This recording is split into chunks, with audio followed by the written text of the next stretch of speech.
তারেক রহমানের নির্দেশে ভোটের প্রচারণায় মাঠে নেমেছেন বিএনপি নেতারা। বাংলাদেশ জাতীয়তাবাদী দল বিএনপির ভারপ্রাপ্ত চেয়ারম্যান তারেক রহমানের নির্দেশে আসন্ন জাতীয় সংসদ নির্বাচনকে সামনে রেখে মাঠে নেমেছেন বিএনপির নেতাকর্মীরা। কক্সবাজার চকরিয়া উপজেলার বরতলী ইউনিয়ন শাখার অধীনস্থ পহরচাঁদা সাংগঠনিক ইউনিয়ন বিএনপির আহ্বায়ক নাসির উদ্দিন হায়দারের নির্দেশে শ্রমিক দল সভাপতি আনোয়ার হোসেনের নেতৃত্বে ৫ নং ওয়ার্ডের ১ নং হাউস ক্যাম্পেইনে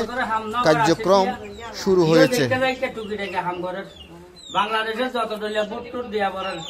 বয়ক গরম দিবে অনেকে বেশি বেশি জনগণের দোয়া করবে আল্লাহ দিলে পাইবেন তো অন্ডার দোয়াই ইবা সিলেমর তো দেশে তাইছে তো দানা স্যার আমার হালে বুড়ো দেব এখন তো দিবে হারে দিয়া বলবো দানা স্যার দিয়া বলবো তো এখন আর তা দেশ নেই তারেক রহমান একটা বার্তা দিয়ে প্রতি ঘরে ঘরে একটা ফ্যামিলি কার্ড দিব ফ্যামিলি কার্ড দিব তো তারেক রহমান যে ফ্যামিলি কার্ডটা দিব আলে অন্ডার প্রতি ঘরে ঘরে ফ্যামিলি কার্ড না আনা ফসা বেলা বলি বেগুন ঐক্যবদ্ধ ভাবে হাত ঘুরিতে বুঝলেন। হাসিনা মাতার সালাম নিন, নাসির সাগর সালাম নিন, খালেদা জিয়ার সালাম নিন, তারেক রহমানের সালাম নিন, হাসিনা মাতার সালাম নিন। আগে পিছে মার হাকে,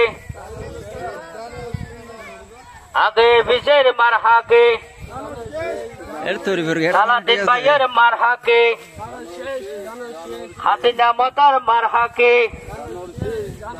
তারেক রহমানের মার হাকে, খালেদা জিয়ার মার হাকে, জালাল সিদ্দারের